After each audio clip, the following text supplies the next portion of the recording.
Welcome back, Patriots, to the Balt Brad Show. We're jumping right into our lead story of the day with anti-Israel tent cities and mass protests springing up at elite and pricey college campuses all across the United States.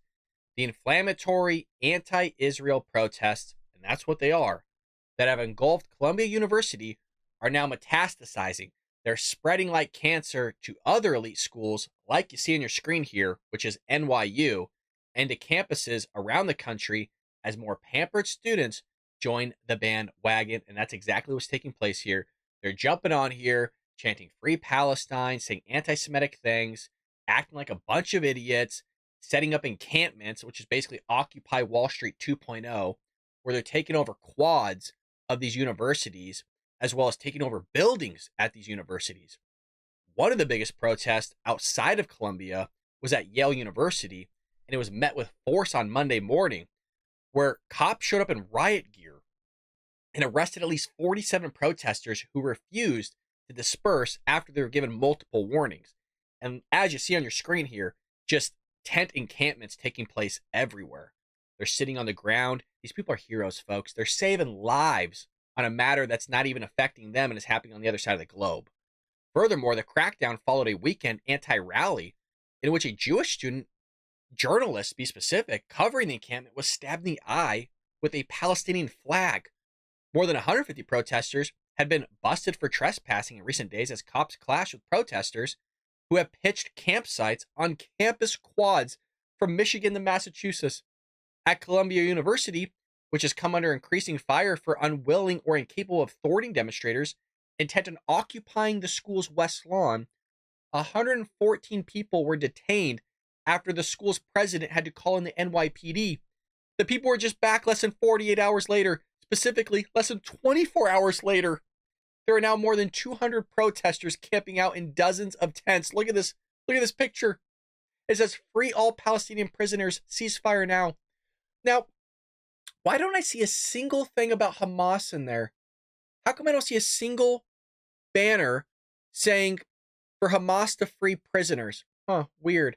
Why don't I see a single banner in there telling Hamas to not sit there and sell the food and water that was given to them by the military of the United States government, to not sell it on the black market? Why don't I see any of that? Interesting. Weird.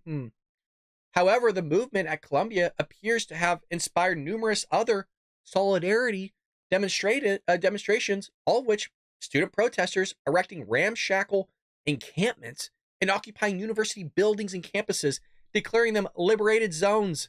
It's like Chaz or Chop. You guys remember that? Where they took over entire city blocks and you weren't allowed to go in and out of it? At the new school in Manhattan, anti-Israel students took over a university lobby on Sunday at the Union Square campus, setting up tents and displaying signs and banners demanding the private research university begin refusing collaboration with the NYPD, protect anti-Israel professors, and enacted an academic boycott of the genocidal Zionist apartheid state. Can you imagine paying hundreds of thousands of dollars to go to this university and seeing this crap take place, which could affect your studies, of which you're paying $100,000 plus to go to? Wild. The Progressive Liberal Arts School costs $54,000 plus another $30,000 for books, room, board, according to the U.S. Department of Education data. Meanwhile, similar tent cities were erected in front of the NYU Stern School of Business Monday morning as students called for the school to divest from Jewish state and push for an end to conflict in Gaza. What the hell? These people have nothing better to do. And like I said, it spread to other places. It wasn't just Yale. It wasn't just Columbia. Now it's gone to UC Berkeley. They had to just step in here and join forces with Columbia University Students for Palestine, urging their university to divest from genocide. Whatever the hell that means. The university's probably scratching their head going, what the hell? Now, they're setting up tents, just like we saw in the other places, and these tents range from like $400 plus. Who's paying for this? Where do they get this money from? Are they using their student loans? Wild. You know these people aren't working because this is what they do on their free time. They ain't studying, clearly. This is what they're doing on their free time. They're snowflakes, folks. They're snowflakes. So here we are at Berkeley right here, where this movement is just spreading like wildfire. It's only going to get worse. This stuff's going viral. People are going to join the bandwagon, and people like Ilhan Omar are only dousing the fire. They're making it worse. Throughout history, protests were co-opted and made to look bad so police and public leaders would shut them down. That's what we are seeing now at Columbia University. No, you're making yourselves look bad, Ilhan. You're making yourselves look bad because you're chanting anti-Semitic things. The Columbia protesters have made clear their demands and want their school not to be complacent in the ongoing genocide in Gaza. Public officials and media are making this about anything else, are inflaming the situation, and need to bring calmness and sanity back. You got to love Ilhan Omar saying that they need to bring calmness and specifically sanity back. Why does she chant that to her own party? How about they bring sanity back? Now, this has just gone viral, this tweet, where people are just destroying her on Twitter regarding what's taking place at these protests, where it's on camera shouting and chanting slogans that called for the genocide of Jews and the destruction of Israel. It's on camera. So she's getting shellacked on Twitter, now I guess known X, and people are writing, you realize there's video, right? Inventing a conspiracy to blame the anti-Semitism and tear support of the protesters on police and others doesn't work when everyone could see the truth. Correct, but for some reason these politicians don't get that. That we can just look back at video and go, huh, yeah, you said that, you did that. I think I can make my own objective, I don't know, with my own eyes, my own objective opinion with what I could see and hear. Ilhan, there's a video, lots of it. These anti-Semites don't need police and public leaders to make them look bad. They're doing it all by themselves. Only demand should be Hamas surrender, release the hostages. But again, does anybody see anything that says about Hamas releasing hostages? Does anybody see that? Because I'm seeing a lot of Occupy, free Palestine, deoccupy rather, forgive me, free all Palestinian prisoners. Question, if one of those prisoners was a terrorist, are we supposed to free them? Just a random question, just throw that out there. I don't have the answer to it. Neither do they, clearly. Another person saying Jews are studying remotely because of Omar's daughter. This was referencing Columbia's move to remote learning on Monday due to increased tensions on campus, where Jews are, again, studying remotely now out of fear of being attacked. But don't worry, guys, it's all peaceful. It's just the media and people like us, that are making this more than what it really is. Nothing was co-opted here. These idiots are always fascists and anti-Semites, including her daughter. Nothing has changed since the evening of 10-7. The Columbia protesters' demands are irrelevant because they're nonsense and they should be ignored and kicked them out.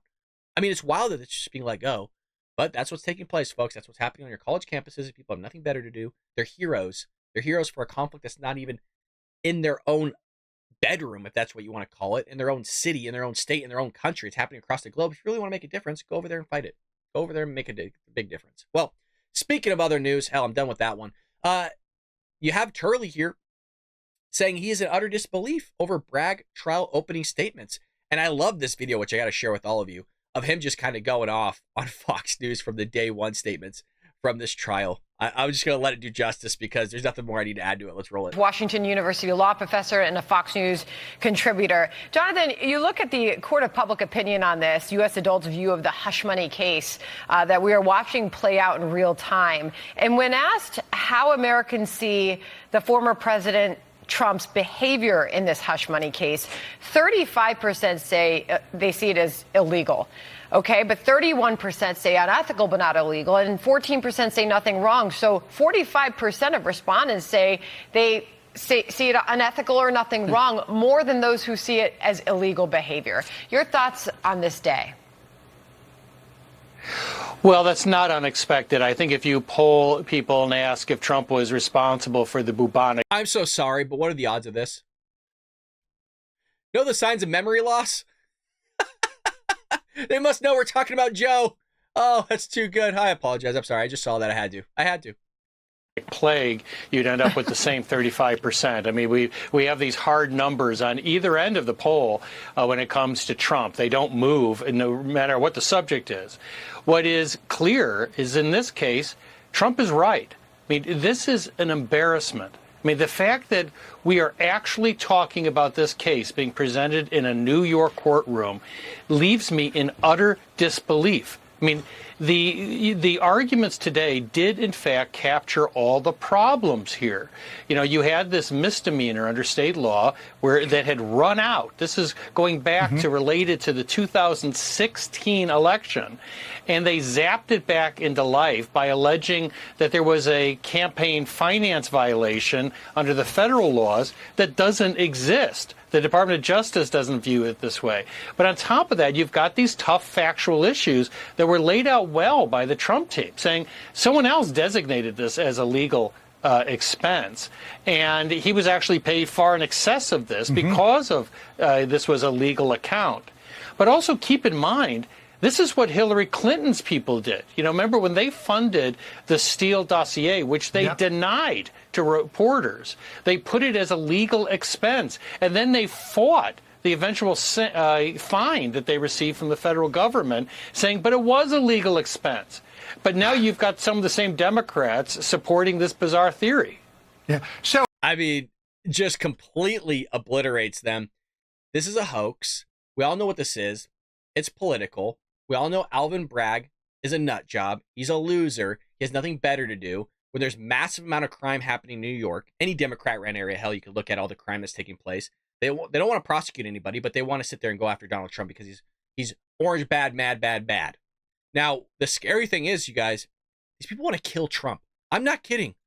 I was watching Dan Bongino the other day. He kind of brought awareness to this. Watch this. Former January 6th panel seeks to strip Secret Service protection from felons. So the former chair of the now disbanded January 6th committee introduced a bill Friday that would strip Secret Service protection of any former executive convicted of a felony, an effort to avoid the complications of incarcerating former President Trump should he be ordered to serve jail time. It's random how this just all of a sudden pops up. Just really weird. You've heard Tucker Carlson talk about this. You've heard a lot of people talk about it, like, look, if they can't sit there and impeach the guy, if they can't get rid of him, they can't put him in jail, nothing is stopping this guy, then what's left? If you remove his Secret Service detail, maybe he could pay for the security on his own because he's a billionaire. Maybe. But this is just opening up a pathway for an assassination attempt. I don't want to say it. I don't want to see that of any sitting president or anybody for that matter. This is terrible. I wouldn't want to see this happen to Barack Obama. I wouldn't want to see it happen to Clinton or Bush or Biden. I don't want to see this detail be removed from any former president. This is how the left thinks. This is how far they will go, you guys. It is wild what they're doing. And they'll go, oh, well, it's not about Trump. We just think, it's kind of a good idea, that felons shouldn't sit there and have Secret Service protection. Then why is it taking you so long to push this forward? All of a sudden now Trump just keeps getting indictment after indictment. All of a sudden just kind of springs up in your mind going, oh, gee, maybe we should remove the Secret Service detail. Folks, they want the guy gone. Okay? Please understand that. They will go at great lengths to remove this man and make sure that he is not in the Oval Office come next year. Wild stuff. Well, speaking about other wild stuff, it's just more money just being thrown out the door here. This one comes from Chicago, specifically Fox News. And it's saying here, and I don't know why this thing's all messed up. I'm trying to take care of it in real time here for you folks. Chicago City Council approved $70 million for migrant care despite voter backlash. And you know what? You guys voted for this in Chicago. What's astonishing is they removed Lori Lightfoot, the prior mayor, who was a hardcore leftist, for just another hardcore leftist. And then they're shocked when they go, well, things aren't going our way. Yes, of course they're not going your way. The Chicago City Council on Friday greenlit an extra $70 million for the care of illegal immigrants in the Windy City, despite a massive backlash from residents that foreign nationals are being prioritized over native Chicagoans. Yes, correct. That's what happens when you vote Democrat. Welcome. Welcome to your realization that who you're voting for is going against all your priorities, and now you're a second-class citizen because you thought it was all fun and that you're all righteous and holier than thou for years. Go, we're Sanctuary City. We're right to Shelter City. Look at us. Yeah, look at those bigoted Republicans. Look at those racist conservatives, those MAGA supporters, those extremists, those threats to democracy. And now you're seeing the repercussions of your voting rights, your actions, the way you voted at the ballot. Now all of a sudden you're realizing it after conservatives and Republicans have been saying it for decades. I'm glad this is happening to some extent. I'm glad you're finally waking up to the fact that you're knuckleheads for voting in this guy, multiple times voting in a lefty and allowing it to happen.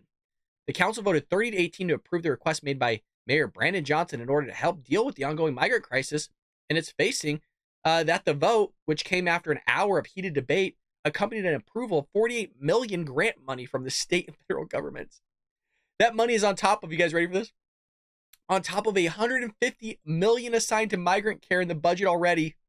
Oh my God.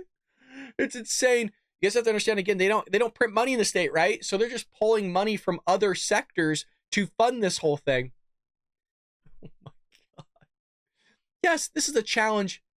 Do we want to spend this money like this right now? Of course not. But again, we have an obligation and we have a responsibility to move this ball forward. Oh. Vote. Hey, keep voting Democrat, folks. Keep voting. Yeah, destroy your cities. No. Keep going. According to Johnson's office, the city has, at its peak, been dealing with more than 2,000 migrants coming in a week. Nearly 40,000 have arrived since October 2022. You guys, a week they're getting 2,000. Texas sees anywhere from 6,000 to 10,000 a day. They can't handle 2,000 in a week. This is the same people you guys are giving them $84,000 a year that you heard me spoke of yesterday. In yesterday's episode, I was referencing the fact that Gavin Newsom somehow lost $24 billion in an audit. Just poof, gone. Nobody fired. Nothing happened. Nobody thrown in jail. No. Just $24 billion gone for homeless. Just homeless, by the way. It doesn't count anything else. Shipping containers. You know, things are on the back of trucks. You know, on those big cargo ships. Yeah, they're transforming those into apartment buildings. And they're charging, it's going to cost you, the taxpayer, for a shipping container. Hear me closely. Shipping container with like a bed and a toilet and a sink. Maybe a shower. You guys ready for this? Over $1 million per unit. By per unit, I'm talking about per shipping container. Over $1 million you're paying per shipping container for a makeshift home shelter for the homeless. And that's just one of many. Other places are charging over $600,000 per shipping container. We're throwing money left and right to this thing. But that's how Democrats run, folks. They're just driving their cities into the ground. Hey, maybe we should just allow it to happen. Let it burn. Burn, baby, burn. So, but don't worry, you guys are racist or sexist bigots for just wanting a, actual fiscal, responsible budget, not allowing this to happen, maybe focus on Americans first. How about that? But no. So now illegal immigrants are making $84,000 a year. Most of Americans don't even make $84,000 a year. On top of that $84,000 payment that they're getting, lawyer fees are paid for, transportation's paid for, education's paid for, food's paid for, everything's paid for. So basically, you're struggling on your end to pay for your food, water, shelter, all that stuff. And now you're paying for somebody else's food, water, shelter. Isn't that just lovely? But, they're just going to sit there and strip thin every single American out there. And, more taxes, you guys, more taxes. But don't worry, Joe Biden's only going to go after the elite. He's only going to go after the rich. If you believe that, you're a fool. Well, our last story of the day is regarding DEI official at UCLA School of Medicine massively plagiarized her dissertation on DEI. So recent headlines at UCLA School of Medicine suggest that the institution has lost its focus. Instead of brushing up on organic chemistry, its students were subjected to lessons on indigenous. What the hell is that? Is that a typo? Women? Is that woman? Womoxin? What is that? Is that a thing now? I can't keep up with these lefties. And two spirits. I'm reading this for the first time. We always dive into this stuff because there has to be some gems in here. Future doctors had to take a class on structural racism. Oh, and were led in a Free Palestine chant by a Hamas praising guest speaker. You guys, just switch out that word for Hamas for terrorist. Terrorist praising guest speaker. Lovely. The school made plans to segregate students by race for courses on left-wing ideology and two of its psychiatric residents. Holy shit. This is what you're paying for. This is what you're paying for when you send your kid to school. Why has the school charted this course? One reason is a commitment to diversity, equity, and inclusion ideology, or indoctrination. UCLA has a DEI program called Cultural North Star. And at the medical school, it is led by Natalie Perry. Her official biography says her job is to embed our aspirational cultural North Stars value in our organizational DNA. UCLA honored Perry last month for teaching students to do what is right, saying her empathy and radical listening are to thank for her success as an educator and a leader. Holy lordy. So basically taking over all our institutions, which they have been doing. This is the denigration of our academia. You're paying hundreds of thousands of dollars to go to university, only be indoctrinated. And now they're going to sit there and come out and push all this stuff upon people. You can check out this article for yourself. I don't want to go further in depth in it, but I just want to keep up on the DEI stuff of how it's just crippling every institution out there, from our government to our school system to the media. But, hey, it seems like everything's crumbling around us, and that's mostly the progressive left's fault. Well, folks, a little bit of a shorter episode today. Definitely a rough episode for me. Forgive me. I don't know what it is. I am tired. I can't even talk. I am, when you get so tired that not only are things blurry, but, and I'm not complaining. I'm just specifying why we had a rough show today. When you get so tired that your brain doesn't function, and it's like your synapses aren't going off. I feel like Joe Biden right now. This must be what Joe feels like all the time. You almost feel like you're slurring your words.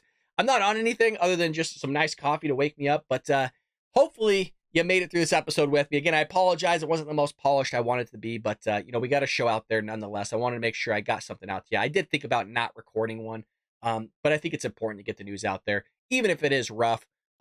Y'all deserve content, especially the members who give their hard-earned money to the show. If you're wanting to give your hard-earned money to the show, not that I sold you on doing it now, but we have a membership right over there. Would love your support. It's going to a great cause. Me, a conservative who shares your values and wants to get conservative thought and ideas out there to new viewers.